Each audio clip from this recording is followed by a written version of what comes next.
babies.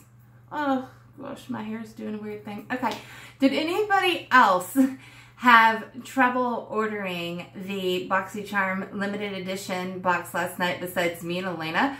We were messaging back and forth like, did you get it? Did you get it? Did you get it? And then I was finally able to get through, and Elena fell asleep trying to get through. It was just the biggest mess ever, you guys. And I saw a lot of people complaining that they couldn't get boxes, but at the same time, people were ordering like 5, 6, 10 boxes at a time. I don't know.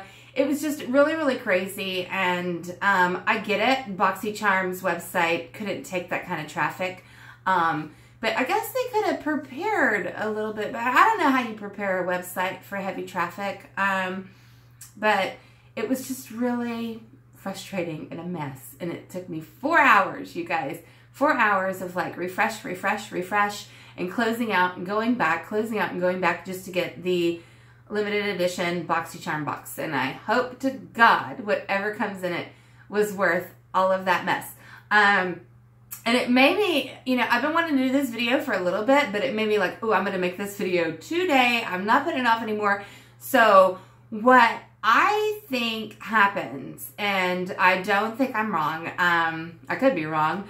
Just because I say it doesn't mean it's true. But I think what happens is these people buy 5, 6, 10 limited edition of whatever, not just the limited edition glossy box, but it could be a limited edition anything. They will buy them and then they turn around and sell them for at least cost and a half of what they paid for it in the store on eBay. I have seen some things actually double in price on eBay, and then I've seen some really ridiculous, like triple in price or whatever. And eBay used to be, I mean, if you pulled up my eBay account, like sad but true, I've purchased probably, if not right at, probably a little more than 1,000 things. Like I purchased right around 1,000 things on eBay. And that's over, like I started using eBay, oh my gosh, back in 2000, I want to say. So over 18 years, I've been using eBay.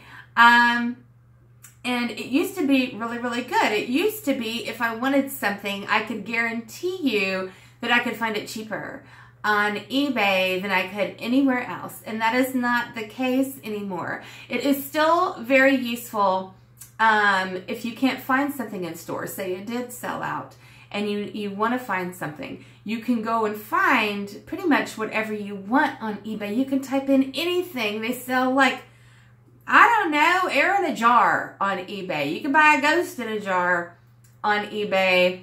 There's no guarantee there's going to be a ghost in there. But you know, you can buy anything on eBay. And I've had to retrain myself to not go to eBay first anymore when I'm looking for something. It's like I'm used to getting deals on there, and you cannot find those deals anymore. And I've learned that the hard way. For instance, the My Little Pony palette or whatever was sold out on the, or no, was not sold out on the website, but I, like an idiot, just went straight to eBay out of habit and then bought the palette.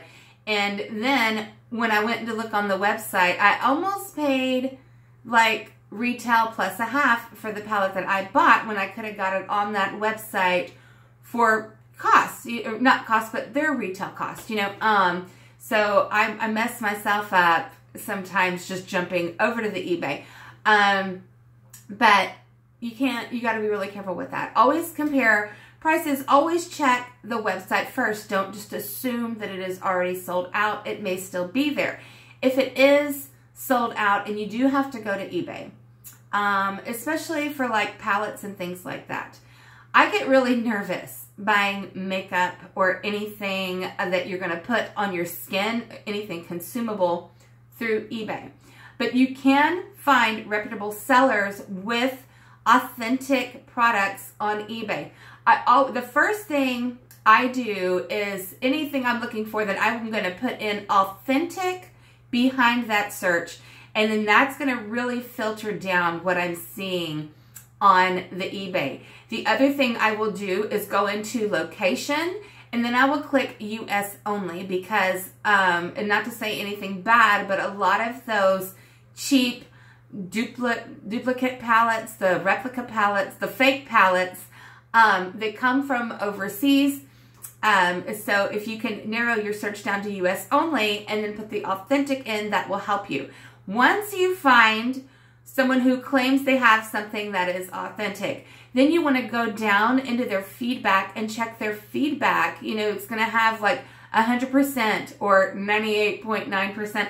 I usually don't go with anybody that doesn't have 100% feedback. And then whoever has that product, they should have a receipt for that product. And you can ask them, can you please show me the receipt for this product? If they have 100% feedback and they have the receipt, then I think it's safe for you to go ahead and purchase that product on eBay. If you look at someone's feedback, and you will see it clearly, there's like, you can see all feedback and you can see negative feedback only. Click on the negative feedback only, and then you will see like where someone had put, like, this is a fake product, or seller sells fake makeup, or whatever. You know, they will have warnings there for you. The sellers on eBay can't go in and edit that feedback themselves. Only a buyer can go in and edit that feedback. I've never sold anything on eBay. I don't know how to sell, but I do know how to buy. And my biggest pet peeve on there is when I am looking to bid on something and I click on it and it's got, I don't know, say 3 days left and it's at 20 bids. You people are idiots. Like, unless you've got money to just be throwing out the window or setting on fire, will you please just stop? You mess it up for the rest of us that actually know what we're doing on eBay. So if there is a reserve on an item, then of course you're going to bid it up till you hit that reserve so that you can get that item. If there is no reserve on an item, there is absolutely no reason to bid on that thing until it's got about a minute to 30 seconds left, okay?